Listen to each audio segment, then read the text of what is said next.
Hello dear, welcome to concept compounder academy.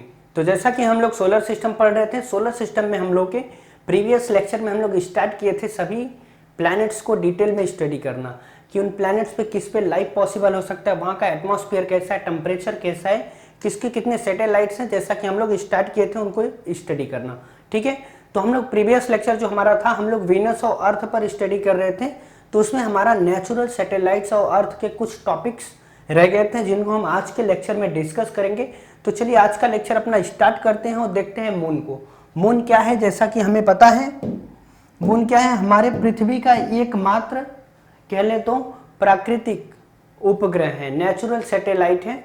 कहाँ का, हमारे पृथ्वी का। ठीक है, जिसकी वजह से देखा जाए तो बहुत से चेंजिंग होते हैं हमारे पृथ्वी पे। देखा जाए तो लाइफ पॉसिबल, हवाएं जो चलती हैं, लाइफ जो चल रहा है यहाँ पे, ये मून की वजह से है।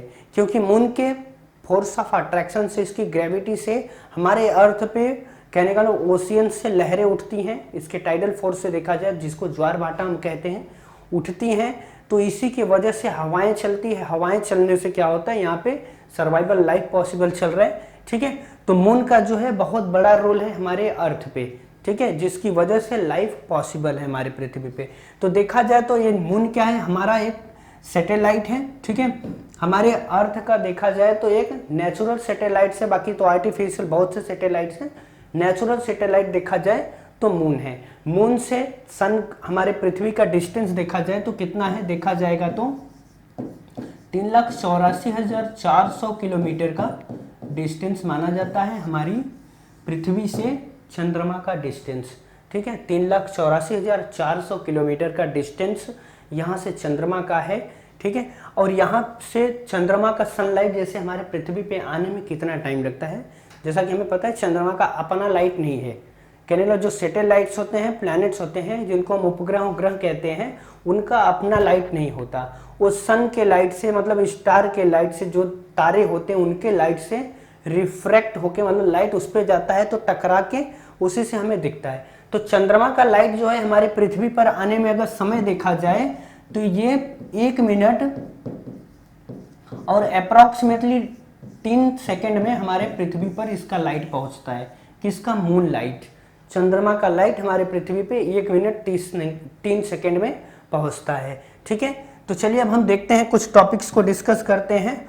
Moon is the natural satellites of earth. Moon क्या है, हमारे पृथ्वी का एक नेचुरल सैटेलाइट्स है, प्राकृतिक सैटेलाइट, जिसकी वजह से यहाँ पे क्या समुद्र की लहरें उठती हैं, जिनसे हवाओं का निर्माण होता है। हवाएं कैसे बनती हैं, हम इसको प्रीवियस लेक्चर में जैसा कि डिस्कस किए थे, इसको हम नेक्स्ट लेक्चर में पढ़ेंगे। ठीक है, कि हवाएं कैसे फॉर्मेशन होती है, हमारे पृथ्वी पे हवाएं कैसे चलती हैं, किस टाइम से स्टार्ट हुआ फॉर्मेशन ओशियंस का, प्लैनेट्स का, कहने मतलब कॉन्टिनेंट्स का कह ले, हमारे पृथ्वी पे कॉन्टिनेंट्स और ओशियंस का कहने फॉर्मेशन कैसे स्टार्ट हुआ, इसको हम प्रीवियस लेक्चर में जैसा कि पढ़ चुके हैं कॉन्टिनेंटल ड्रिफ्ट थियरी में, जो कि प्लेलिस्ट में है। ठीक है, तो चलिए अब हम डिस्कस करते हैं। सेकंड टॉपिक क्या दिया गया, इट्स रिवॉल्व्स अराउंड द सन। ये हमारे सन के चारों ओर, हमारे पृथ्वी के चारों ओर, जो चंद्रमा है हमारे पृथ्वी के चारों ओर घूमता है। जिसके घूमने से क्या होता है, जैसे हमारा पृथ्वी हो गया, पृथ्वी के चारों ओर चंद्रमा घूमता है। तो घूमने से क्या होता है, इसका फोर्स ऑफ अट्रैक्शन, इसकी ग्रेविटी, चंद्रमा की ग्रेविटी, मून की ग्रेविटी पृथ्वी के लहरों को, मतलब ओशियंस को खींचती हैं अपनी साइड, जिससे क्या होती हैं, लहरें उठती हैं। ठीक है, जिनको हम ज्वार भाटा कहते हैं। तो उनके उठने से क्या होती है, हवाओं का निर्माण होता है, हवाएं बनती हैं। ठीक है, ये क्या करता है, पृथ्वी के चारों ओर घूमता है। ठीक है, और क्या होता है, इसी के वजह से क्या होते हैं, हमारे पृथ्वी पे देखा जाए तो हमें जो रात को चांद दिखता है यही रहता है। ठीक है, और हमारे पृथ्वी पर देखा जाए एक चक्कर जो होता है, उसका रोटेशन जो होता है 24 घंटे में होता है, जिसकी वजह से दिन और रात होते हैं। ठीक है, सूर्य के सामने जो अर्थ का पार्ट पड़ा उस पर सवेरा दिखा, और जो बैक साइड रहेगा उस पर क्या होता, अंधेरा, रात दिखेगा। चलिए देखते हैं। इट रिफ्रेक्ट द सनलाइट, इस सनलाइट को रिफ्रेक्ट करके दिखाता है हमें। चंद्रमा का अपना लाइट नहीं होता, ये सूर्य का लाइट उस पर टकराता है, तो वही हमें दिखता है कि चंद्रमा चमक रहा है। ठीक है, मून क्या होता है, सनलाइट से ही चमकते हैं। मून की ग्रेविटी देखेंगे तो अर्थ की ग्रेविटी, जैसा हमें पता है हमारी पृथ्वी की ग्रेविटी देखेंगे 9.8 मीटर पर सेकेंड स्क्वायर है। ग्रेविटी क्या होता है, just like force of attraction होता है, जिसकी वजह से हम पृथ्वी पर टिके हैं।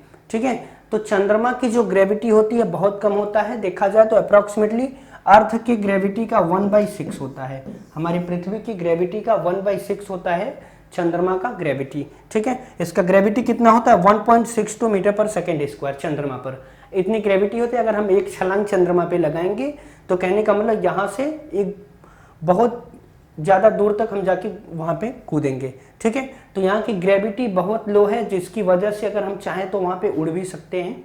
ठीक है, एक वैक्यूम में लेके वहाँ पे हम उड़ भी सकते हैं, ग्रेविटी बहुत लो है। ठीक है, चंद्रमा की ग्रेविटी किस पे डिपेंडेंट होती है, मास पे। मास मतलब वजन पे, जिसका जितना वजन रहेगा उतनी ग्रेविटी रहेगी। चलिए अब देखते हैं और भी टॉपिक्स। जैसा कि हमें पता है चंद्रमा के लिए, मून के लिए बहुत से मिशन लॉन्च किए गए थे, उसको हम नेक्स्ट लेक्चर में समझेंगे कौन कौन से मिशन थे मून के लिए, नासा के थ्रू कौन सा भेजा गया था, और हमारे देखा जाए तो हमारे स्पेस एडमिनिस्ट्रेशन के थ्रू क्या क्या भेजा गया था इंडिया के, इसको हम नेक्स्ट लेक्चर में डिस्कस करेंगे। तो चलिए अब देखते हैं नेक्स्ट टॉपिक क्या दिया गया है। नेक्स्ट टॉपिक दिया गया है human exploring the first human, कहने का सबसे पहला जो ह्यूमन है वो चंद्रमा पर कौन गया था। देखा जाए तो नील आर्मस्ट्रांग जिनको हम कहते हैं, 3-4 लोग थे, वो लोग गए थे। तो सबसे पहला जो चंद्रमा के सरफेस, उसकी सतह पे सबसे पहला कदम कौन रखे थे, नील आर्मस्ट्रांग। ये कब रखे थे 1969 में। कब रखे थे 1969 में, 1969 में। 1969 में सबसे पहले चंद्रमा पे, कहने का मतलब पैर रखे थे कौन, नील आर्मस्ट्रांग। ये नासा के थ्रू गए थे। ठीक है, वो सबसे पहला पैर रखे थे चंद्रमा पे, किस स्पेस क्राफ्ट से गए थे, अपोलो 11 से। ठीक है, चलिए अब देखते हैं सेकंड टॉपिक हमारा कौन सा है। अगला टॉपिक हमारा देखते हैं। अगला टॉपिक दिया गया है अर्थ का रिवॉल्यूशन। रिवॉल्यूशन मतलब अर्थ सूर्य के चारों ओर जो घूमता है, उसके घूमने से क्या क्या चेंजिंग आती है। Revolution the earth movements of the earth around the sun. Sun के चारों ओर जैसा कि हमें पता है हमारी पृथ्वी घूमती है, उसके घूमने से ही क्या होते हैं, मौसम चेंज होते हैं हमारे पृथ्वी पे। गर्मी, सर्दी, बरसात किसकी वजह से, अर्थ के सूर्य के चारों ओर घूमने की वजह से। इसका एक चक्कर, एक राउंड देखा जाए तो कितने टाइम में होता है, 665 दिन में 365 दिन में होते हैं, 365 दिन में होता है। और कितने टाइम में, 6 घंटे में एक चक्कर होता है। यही 6 घंटे मिलके 25 फैब बनता है, जिसको हम लीप ईयर कहते हैं। और क्या होता है इसी के वजह से सीजन चेंज होते हैं। ठीक है, किसकी वजह से, अर्थ की रिवॉल्यूशन, पृथ्वी के सन के चारों ओर घूमने की वजह से।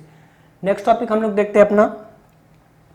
नेक्स्ट टॉपिक क्या दिया गया है, दिया गया अर्थ का रोटेशन। रोटेशन जो होता है, अर्थ अपने ओन एक्सिस पे, अपने अक्ष पे ऐसे जो घूम रहा है, अपने ओन एक्सिस पे उसका रोटेशन जो हो 23 घंटे 56 सेकंड में होते हैं, जिनको हम 24 घंटे भी कह सकते हैं।